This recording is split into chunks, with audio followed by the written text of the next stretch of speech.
Hei sõbrad, Viki siin. Tänases videos näitan teile ülimalt laheda katse, mida te saate kodus ise järgi teha. Ja selle tulemuseks valmib meil ideaalne Pringlesi krõpsude ring. Või siis rõngas, või siis portaal või ava, mis iganes, kuidas ise nimetate selle.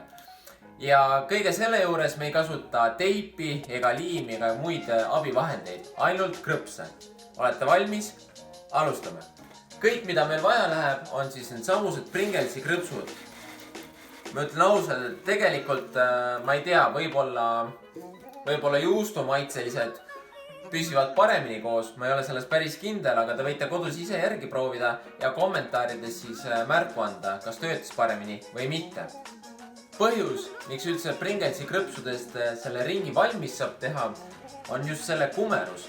Ehk siis, kui me hakkame neid üksteise peale siia laduma, näete te, et hakkab moodustuma juba miskit, mis moodustab kaart ja kaarest hakkab valmima ka ring. Ise olen proovinud seda katset vaid ühe korra teha. See kukkus kohe kokku ja nüüd teise korrana on proovinud sellega valmis saada, et õpin oma vigadest ja loodetavasti tuleb see ka paremini välja.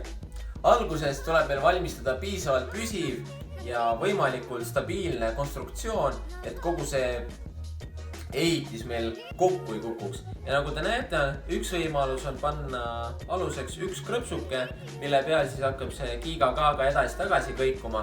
Teine võimalus on aga panna krõpse natukene juurde, näiteks 2 tükki siia kõrvale. Ma arvan, et sellest peaks piisama.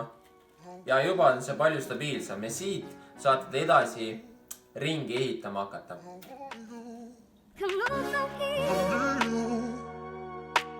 How are you?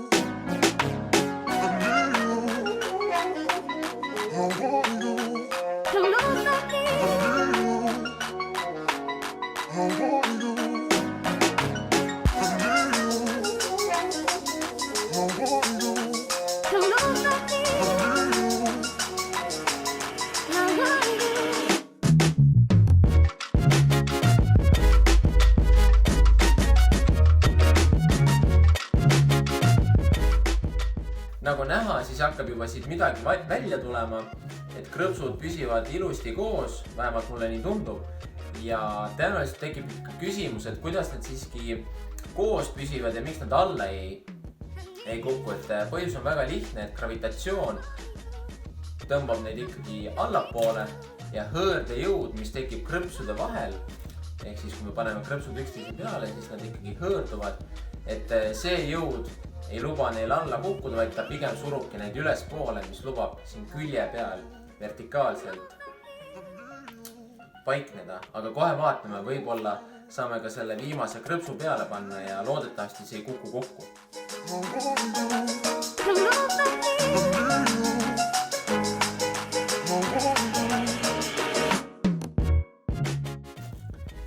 Nii, ja viimane krõps läheb peale. Ma loodan, et kui nüüd see peale sai, et ta ei kuku kokku, et ma igaks juhuks panen siia 2 krõpsu veel juurde ja siis võtan ka näpu pealt ära. Olete valmis? 3, 2, 1. Ja see püsib, saigi valmis. Ideaalne Pringlesi krõpsude ring. Selles mõttes, et Pringlesi suhtes on ta ideaalne, et võib-olla mõni siin hakkab juba mõõtma, et vaatab, et ei ole, aga minu arust tuli see väga hästi välja ja siia saab julgelt veel krõpse peale laduda.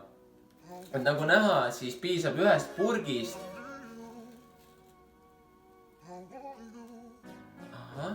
Piisab ühest purgist. Jep, ühest purgist piisab selleks, et viimane krõps peale panna, et see kõik kokku kukuks. Aga igastahes te nägite, et see on võimalik ja te saate nüüd kodus vanematele või siis sõpradel kuskil peol sellise challenge'i ette anda ja vaadata, kui kaua aega läheb neil selleks, et see kõik valmis saada. Minul läks, ma vaatan, 9,5 minutit. Ma arvan, et kui ma teeksin selle uuesti, võib-olla saaks kiiremini, aga esimesel korral läks mul 17 midagi, seega paranemist, seda edusamme on ikkagi näha. Aga ma loodan, et teile meeldis ja Kui te arvate, et teie sõbrad võiksid sellest huvitatud olla, siis vajutage like, share'ige seda videot ja andke siis tagasisides teada, et kui kaua läks teil aega ringi ehitamisega ja milliseid krõpse kasutasite teie, et võib-olla need juustuomad siiski töötavad paremini. Tänan, et vaatasid selle video lõpuni ja kohtume järgmises videos. Tšau!